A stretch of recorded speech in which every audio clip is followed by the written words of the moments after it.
Hi, I'm Irma, the Education USA advisor. Be sure to watch all the Education USA podcasts because you will get many insightful information from our expert speakers. Halo semua, selamat datang kembali di episode ketiga podcast Education USA Samarinda featuring UMKT, tempat kita membahas berbagai macam peluang pendidikan ke Amerika. Saya Zafira, dan hari ini kita akan membahas apa saja sih persiapan untuk S3 dan postdoktoral ke Amerika.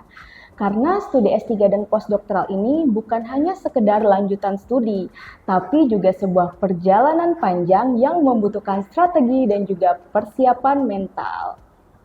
Bersama saya hari ini ada Pak Yohanes Budi. Nah, beliau ini sudah melewati lika-liku perjalanan akademik. Dan hari ini beliau siap untuk berbagi pengalaman dan berbagi tips menarik untuk kita semua.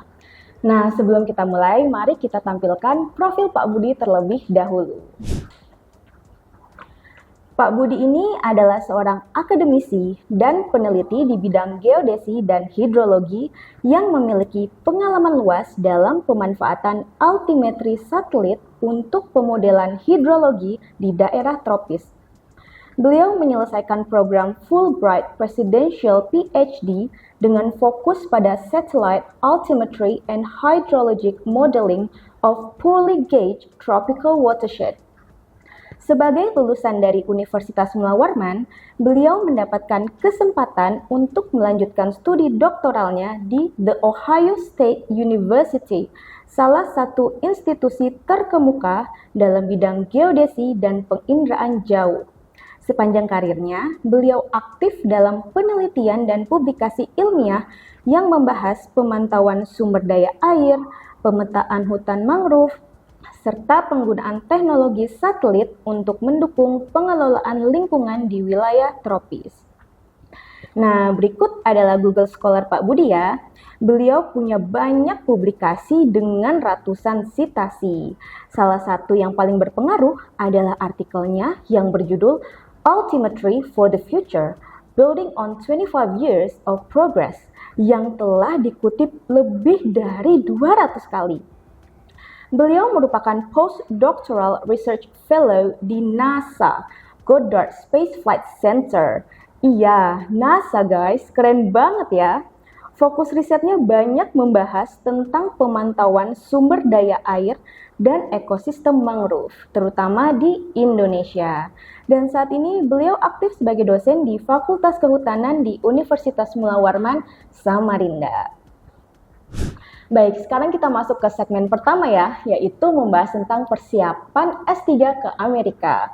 Jadi, apa sih Pak alasan utama Bapak melanjutkan studi S3 ini? Apakah ada momen atau pengalaman tertentu yang menjadi pemicu? Baik, yang pertama kami menyapa dulu teman-teman yang menyaksikan podcast ini. Semoga selalu bersemangat dan tetap termotivasi untuk melanjutkan studi ya. Nah, untuk pertanyaan yang pertama soal mengapa kemudian saya harus mengambil studi lagi di jenjang doktoral. Yang pertama tentunya motivasinya adalah profesi ya Mbak Safira, karena sebagai dosen memang kami diwajibkan sebenarnya untuk memiliki gelar strata 3 seperti itu. Jadi itu yang pertama. Dan yang kedua sebenarnya juga saya juga tentunya ingin mengembangkan keilmuan yang saya sudah punya saat itu begitu ya. Dan ini sebenarnya juga ceritanya cukup panjang sebenarnya karena kemudian ada perubahan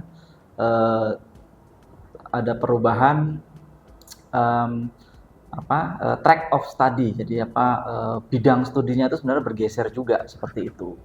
Nah, cuman saya kembali lagi ke motivasinya tentunya untuk menunjang karir. Dan yang satu mungkin yang juga tidak kalah penting, saya ingin membawa keluarga saya ke luar negeri dalam waktu yang lama. Nah, itu salah satu caranya yang gratis adalah dengan beasiswa. Oke, kemudian banyak yang bilang bahwa menempuh S3 ini merupakan perjalanan yang panjang, terus juga melelahkan. Nah, bagaimana sih Pak cara kita untuk mengubah mindset seperti itu? Ya, jadi betul adanya bahwa perjalanan untuk menyelesaikan studi di jenjang doktoral ini tidak mudah dan tidak singkat seperti itu ya. Jadi dari pengalaman kami di waktu kami studi, Di program studi yang saya jalani gitu ya, itu rata-rata kelulusan adalah 6 tahun di bidang studi geodesi, dan itu sudah cepat menurut menurut promotor saya seperti itu 6 ya. tahun cepat ya. 6 tahun itu sudah cepat. Nah, waktu itu saya menyelesaikannya di 5 tahun kurang 3 bulan, jadi 4 tahun 9 bulan. Dan itu sebenarnya waktu juga sudah ditanya, yakin sudah mau lulus sekarang, begitu kan? Kenapa? Karena memang yang diukur sebenarnya bukan lama studinya. Yang diukur sebenarnya bukan lama studinya, tapi impact yang sudah kita buat untuk bidang studi yang kita tekuni. Jadi memang di situ poinnya. Oke, nah pasti sekarang teman-teman mulai kepikir nih, apa aja ya persyaratan-persyaratan yang perlu dipersiapkan untuk lanjut studi S3. Karena pastinya persyaratan-persyaratan ini berbeda dengan jenjang-jenjang sebelumnya. Pasti banyak persyaratan tertentu dan juga aturan-aturan dari universitas. Nah, gimana Pak? Bisakah Bapak memberikan gambaran akan hal itu? Iya, baik. Jadi Mbak Safira, untuk yang khusus untuk studi yang di jenjang S3 memang saya harus akui berbeda. Kalau di S1 atau S2 kita mungkin fokusnya adalah kuliah gitu kan. Mempelajari sesuatu yang baru, mengambil mata kuliah, lulus, kemudian menguasai hal tersebut. Nah, kalau di S3 memang fokusnya adalah kita menjadi peneliti mandiri. Itu poin yang sangat berbeda, sehingga tahun-tahun pertama itu betul-betul hanya untuk membekali diri kita untuk bisa menguasai bidang yang akan kita teliti. Kemudian sebenarnya justru waktu yang lebih lama itu adalah waktu kita menelitinya. Jadi waktu menelitinya bisa lebih lama daripada waktu mengambil kelasnya. Oke, nah faktanya nih banyak orang yang menyelesaikan studi S3 ini bukan hanya untuk ilmu saja, tapi juga untuk membuka peluang untuk karir yang lebih luas. Tapi tentunya untuk mencapai hal ini tuh bukan hal yang mudah Pak ya. Banyak juga orang yang udah lulus S3 tapi masih bingung nih arahnya mau kemana. Nah pertanyaannya, gimana sih Pak caranya agar kita itu bukan hanya sekedar lulus saja? Gimana caranya kita bisa memanfaatkan gelar S3 kita ini untuk mendapatkan peluang kerja yang lebih baik? Baik, untuk itu memang kata kuncinya satu ya, networking. Networking, oke. Jadi selama kita menempuh studi, betul bahwa kita harus mendapatkan nilai perkuliahan yang baik supaya bisa lulus, IP harus cukup dan seterusnya. Itu tetap harus kita jaga. Tapi di luar itu ada yang lebih penting, yaitu kita membuka jaringan kerja kita. Contoh misalkan waktu kita mengikuti satu seminar atau konferensi, di mana kita bisa membawakan materi-materi atau hal-hal yang kita teliti. Nah, disitulah kesempatan kita sebenarnya membuka diri ke peneliti-peneliti yang lain, membuka jaringan-jaringan kolaborasi yang dampaknya tidak saat itu mungkin dirasakan. Bisa jadi 3-4 tahun setelah lulus, nantinya ya, atau 1 tahun menjelang lulus. Tapi jaringan itu harus mulai dibuka sesegera mungkin. Jadi waktu masih kuliah pun kalau bisa sudah mengikuti asosiasi profesi secara internasional maupun di regional. Misalkan kalau di Amerika ya di Amerika, kalau bisa yang internasional lebih bagus lagi, dan di situ kita sudah bisa membuka jaringan tersebut. Seperti itu. Begitu teman-teman. Jadi kunci utamanya adalah networking. Nah, baik. Sekarang kita masuk ke segmen selanjutnya, yaitu persiapan postdoctoral. Nah, kalau tadi kita udah ngobrol alasan Pak Budi ini mengapa lanjut studi S3, sekarang kita naik level lagi guys. Nah, buat sebagian orang, menyelesaikan S3 itu seperti udah di puncak perjalanan akademik ya. Namun masih ada juga orang yang haus akan penelitian dan juga ingin mengeksplorasi lebih jauh. Nah, untuk orang-orang yang seperti ini masih ada satu tahapan studi yang bisa ditempuh, yaitu postdoctoral. Nah, jadi apa nih Pak alasan Bapak langsung lanjut untuk postdoctoral? Ya, baik. Jadi sebenarnya alasannya sebenarnya unik. Jadi tidak murni karena akademik atau apapun ya, tapi ada satu alasan yang mungkin kasihan sebenarnya kalau dilihat. Nah, waktu itu saya sudah pernah cerita di forum lain bahwa pada semester akhir itu saya terpaksa harus bayar SPP sendiri. Karena support dari Fulbright sudah habis di tahun ketiga, kemudian support dari pembimbing atau promotor juga sudah habis di tahun ke-5. Jadi di semester akhir itu saya memang harus bayar SPP sendiri. Kita bahasa gampangnya seperti itu. SPP ya, kalau di sana tuition fee-nya seperti itu. Dan itu tidak murah. Tidak murah. Jelas, Jadi ya. waktu itu seingat saya 11.000 US dollar. Jadi sekitar 170 juta. Dan itu harus saya bayar sendiri. Nah, waktu itu kan tentunya ada tabungan, tapi tidak cukup juga gitu ya. Iya. Terpaksa karena memang saya mau menyelesaikan saat itu juga dan tidak ingin menyerah seperti itu. Ya udah, saya cari pinjaman untuk bisa membayar saat itu, dan di saat yang sama saya harus cari kerja. Nah, satu poin yang penting adalah saat kita melakukan kegiatan postdoc itu sebenarnya kita digaji. Iya. Digaji dan gajinya tidak kecil, seperti itu. Jadi bisa kalau ya. misalkan scholarship mungkin rate-nya di antara 1.000 sampai 2.000 US dollar per bulan seperti itu. Kalau di jenjang postdoc itu minimal di 5.000 sampai 7.000. Jadi sangat cukup untuk membayar kembali hutang-hutang yang saya ambil untuk membayar SPP di semester terakhir itu. Iya. Nah, puji Tuhan, Tuhan sayang sekali dengan saya. Saya setelah pencarian yang cukup lama, jadi waktu itu begitu sadar bahwa tidak akan ada lagi support di semester terakhir, saya sudah mulai mencari seperti itu. Dan kebetulan ada satu program postdoktoral, NASA Postdoctoral Fellowship ya, waktu itu di tahun 2013. Dan kebetulannya lagi program itu berjalan tidak lama sebenarnya untuk mereka-mereka yang belum permanent resident di US. Jadi waktu itu posisi saya masih visa J1, masih visa peserta pertukaran akademis seperti itu. Ya. Dan waktu itu dibolehkan mengikuti program tersebut. Saya apply, dan itu sebenarnya juga hasil dari salah satu networking tadi, bahwa kemudian tutor saya di NASA adalah seseorang yang juga dikenal oleh promotor saya, sehingga promotor bisa merekomendasikan saya ke beliau, dan tentunya tetap didukung dengan hasil-hasil capaian akademik yang waktu itu sudah saya dapatkan seperti itu. Jadi kombinasi dari berbagai hal. Iya, banyak banget ya. Tapi saya ingin garis bawahi juga bahwa kalau memang teman-teman berminat untuk terjun di bidang akademik, postdoktoral itu sebenarnya wajib. Kenapa wajib? Karena doktor, waktu kita studi di jenjang doktor, betul kita sudah dibina gitu ya, digembleng untuk menjadi peneliti mandiri begitu, tapi biasanya jumlah penelitian dan jumlah publikasi kita masih belum cukup untuk bisa berbicara di level internasional. Nah, supaya lebih cukup lagi, memang harus ada waktu-waktu yang memang kita luangkan untuk mendalami penelitian kita, memproduksi publikasi, dan salah satu jalannya adalah melalui postdoc ini. Oke. Jadi tujuan postdoc itu sebenarnya lebih ke situ.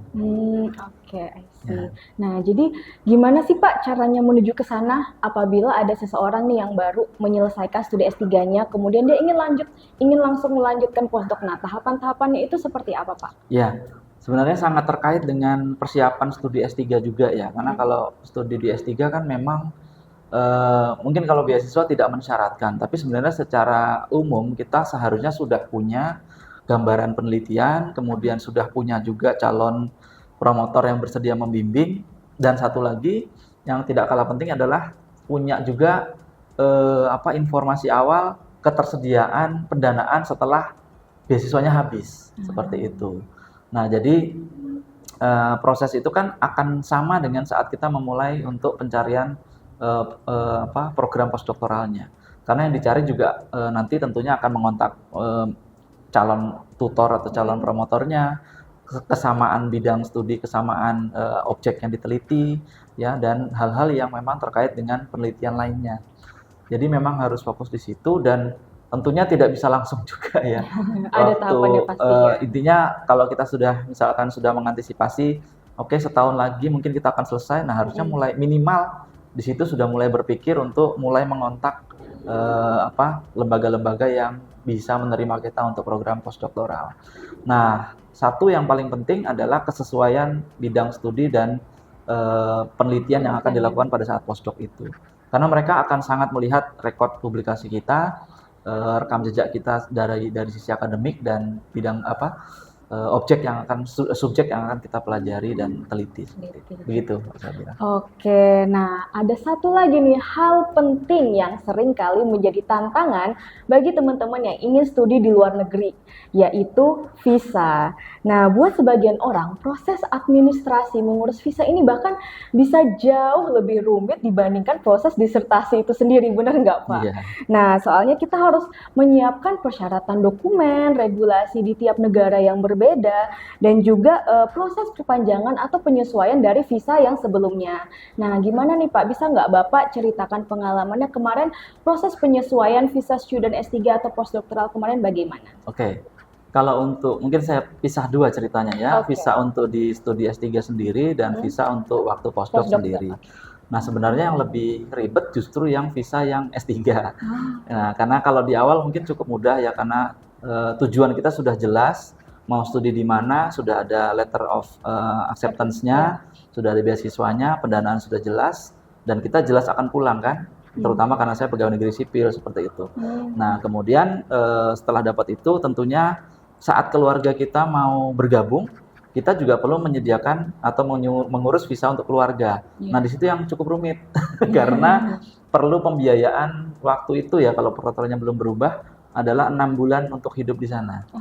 Jadi dalam rekening kita sudah harus siap sejumlah uang untuk menghidupi keluarga kita selama 6 bulan. 6 bulan itu ya. Jadi harus tersedia dan tercetak dalam rekening, baru kita bisa lampirkan dia dalam aplikasi visa keluarga. Itu yang sebenarnya cukup menantang. Nah, kalau untuk menuju ke postdoc sebenarnya tidak sulit kalau kita menggunakan visa J1.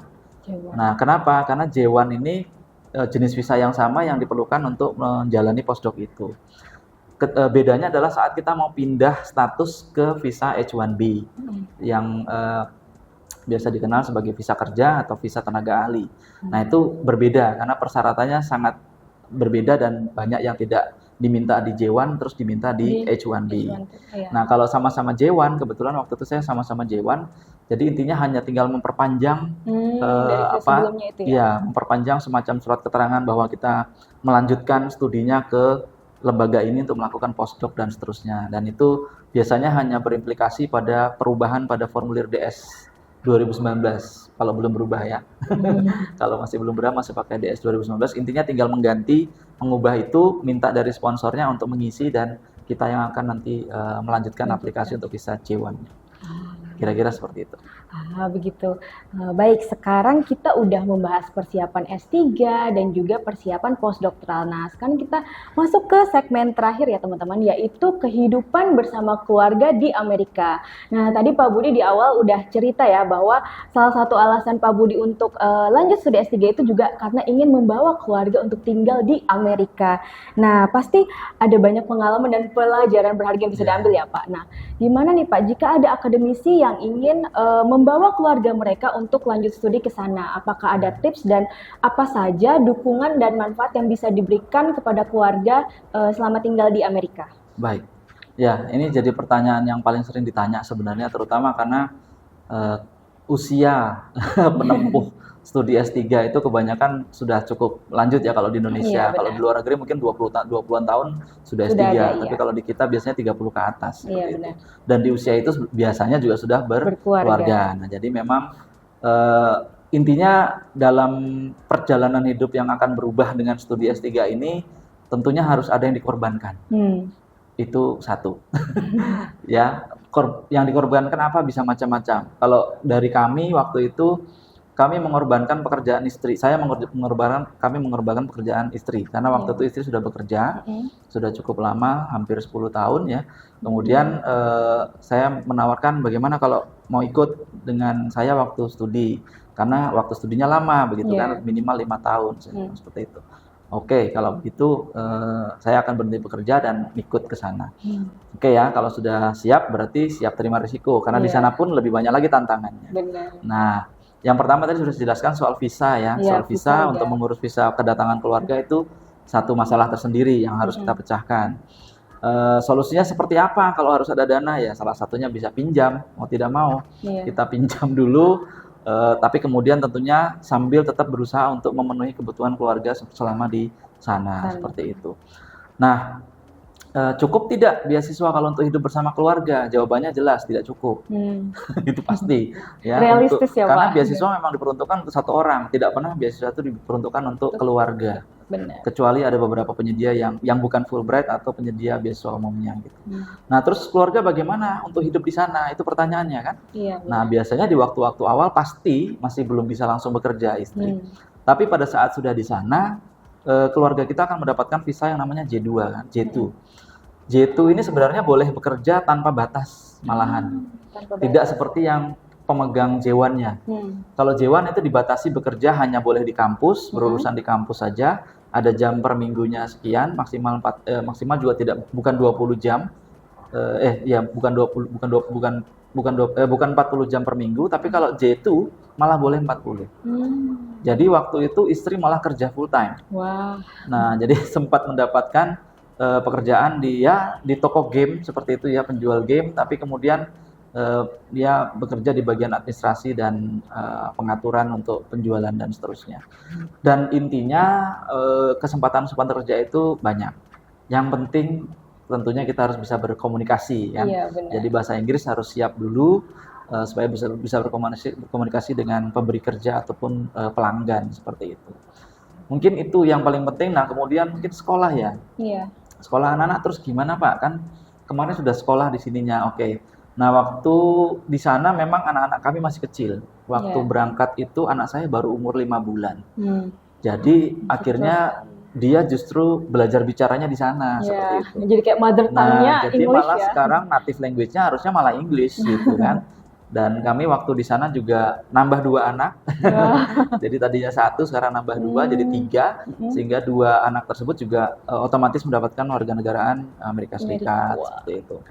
Nah, kembali lagi soal pendidikan, ada juga beberapa teman yang datang dengan anak-anak yang sudah berusia SMP atau SMA ya. Itu tantangan juga. Nah, iya. Tantangan juga, karena pergaulan, kemudian cara belajar terutama itu sangat jauh berbeda. Iya. Ya kan, kalau di sini mungkin hampir tidak pernah diberi PR dan seterusnya. Kalau di sana PR itu setiap hari pasti ada. Jadi beban-beban itu harus disesuaikan juga dengan keluarga yang akan ikut ke Amerika. Mungkin sudah terjawab semua ya? Iya, benar. Nah, soalnya pertanyaan selanjutnya ini terkait dengan pendidikan juga, Pak. Karena kan salah satu hal yang menjadi pertimbangan utama orang tua yang ingin melanjutkan studi ke luar negeri ini adalah pendidikan anak tadi, Pak ya. Banyak hal yang berbeda. Salah satunya juga pendidikan, apakah anak-anak ini bisa langsung melanjutkan pendidikan di sana, misalnya di Indonesia kelas 2 SMP, apakah di sana tetap akan 2 SMP atau mengikuti proses pendidikan yang seperti di sana. Itu bisa Bapak jelaskan nggak bagaimana? Ya, meskipun tidak langsung berimplikasi pada keluarga kami ya, tapi dari teman-teman yang waktu itu bersama-sama kami di sana memang kebanyakan kalau dia kelasnya itu tidak saat beralih dari SMP ke SMA atau SD ke SMP, itu biasanya bisa langsung ditransfer seperti itu ya. Bisa langsung diterima bahwa oh ya ini levelnya adalah sekian. Hanya yang menjadi masalah itu adalah level di SMA-nya seingat saya, karena SMA di sana kan 4 tahun. SMA di sana 4 tahun dan SMA di sini hanya 3 tahun seperti itu. Jadi yang sering terjadi adalah SMA-nya jadi nambah 1 tahun untuk anak-anak teman-teman yang punya anak di usia SMP ke SMA tersebut. Ya, jadi kira-kira seperti itu. Nah, perbedaan juga sebenarnya beban di pelajarannya ya. Kalau di kita kan jenis pelajarannya banyak sekali. Nah, kalau di sana sebenarnya tidak sebanyak itu, gitu kan. Hanya memang lebih mendalam. Nah, tapi tentunya tetap ada keuntungan ya. Ada beberapa teman juga yang waktu studi anaknya mungkin SMA kelas 1 seperti itu. Waktu lulus, maka anaknya lulus juga. Nah, dengan lulus di sana, maka dia akan lebih mudah mendapatkan kesempatan untuk lanjut di jenjang strata 1 di sana. Yang biasanya disiasati dengan mengikuti college dulu supaya tuition fee-nya lebih murah dan seterusnya. Nanti setelah 2 tahun kreditnya ditransfer ke universitas yang memang dia tuju. Ada beberapa yang seperti itu dan sampai selesai akhirnya mereka di sana. Nah, anak-anaknya kemudian bisa juga beralih visanya dari J2 dia pindahkan ke F1, visa student untuk anaknya sendiri dan dia bisa tinggal gitu ya. Anaknya tetap ditinggal di sana sampai selesai, orang tuanya pulang. Itu ada juga yang begitu.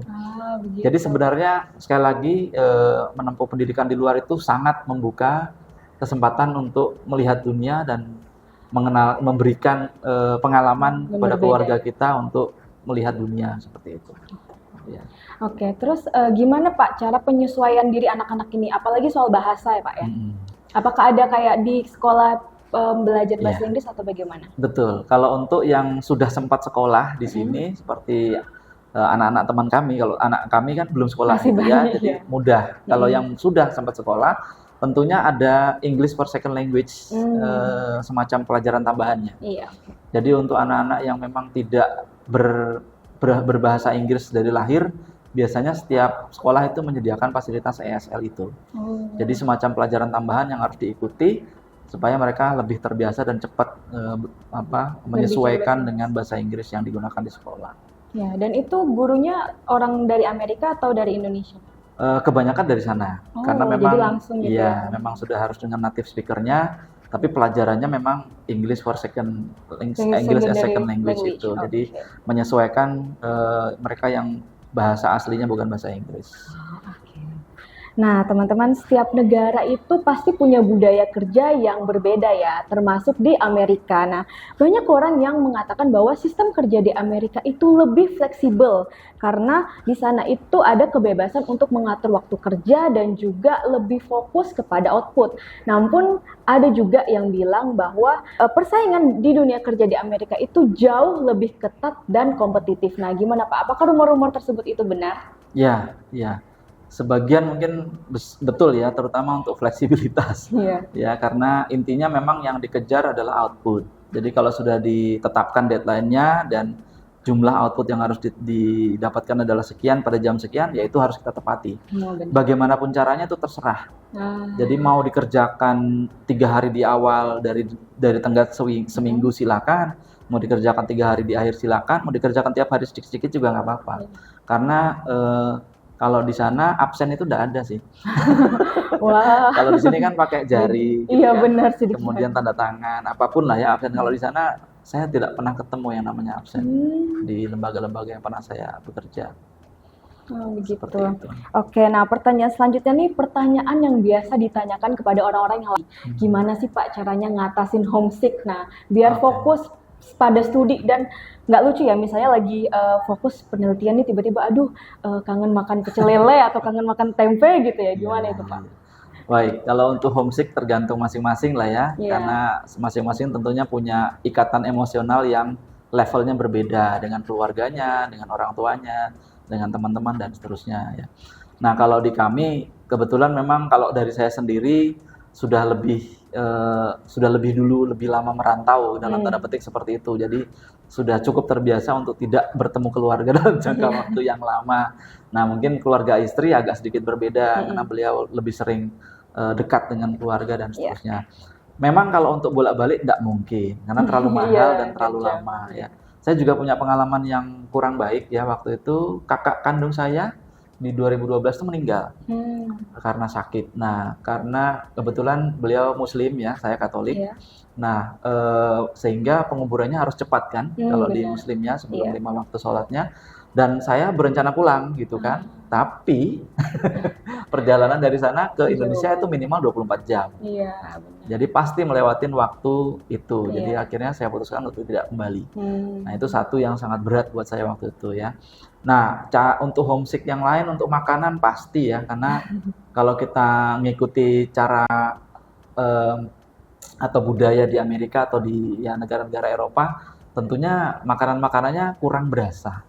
Pasti berbeda gitu ya. Pasti nggak kurang medok berasa. gitu Ya, jadi cuman dikasih garam sedikit atau apa gitu. Bahkan saya pernah makan kepiting cuman direbus tanpa garam. Itu saya bingung. Ini rasanya dari mana gitu ya. Sementara di Indonesia, waduh, bumbunya udah macam-macam gitu, sehingga bumbunya sudah terasa sekali. Nah, untuk mengatasi itu memang kalau di kota-kota besar ya seperti Washington DC, New York, California, di Los Angeles misalkan, atau di Chicago, biasanya di setiap hari kemerdekaan 17 Agustus itu biasanya bersamaan diadakan bazar makanan. Nah, itu semua vendor dan semua orang-orang yang jago masak keluar semua di situ. Kita bisa menikmati sepuasnya. Cuman kalau di Ohio kan agak sepi gitu ya. Orang Indonesia tidak seramai di tempat-tempat yang saya sebut tadi. Jadi masih ada kesempatan-kesempatan untuk bertemu dengan teman-teman dari Indonesia, masak bareng dan seterusnya, tentu tidak seintens di tempat-tempat yang tadi. Dan kalau ditanya bumbu masak dan bahan masak, sebenarnya hampir semua ada. Oh iya, di yang supermarket gitu ya hampir semua Iya. ada, terasi juga ada ya. Semua yang biasa kita dapatkan di Indonesia hampir Ada. semuanya ada. Cuman mungkin rasanya kadang-kadang ada yang Agak beda. berbeda ya. Oh Gitu. iya. Oke, nah, wah obrolan kita hari ini benar-benar seru dan penuh inspirasi ya teman-teman. Dari membahas alasan melanjutkan studi, tantangan hidup di luar negeri, sampai bagaimana menyesuaikan diri dengan lingkungan di sana bersama keluarga. Nah, sebelum kita menutup segmen ini, ada nggak salah satu kutipan atau quotes yang memotivasi Bapak di sepanjang perjalanan akademik Bapak? Apa ya? 2 kata saja. Dilarang menyerah ya, Dilarang don't menyerah. give up ya. Pokoknya nggak boleh nyerah. Apapun kondisinya, Tuhan akan pasti kasih jalan. Jalan. Seperti itu. Yang penting kita tidak lupa berusaha dan berdoa.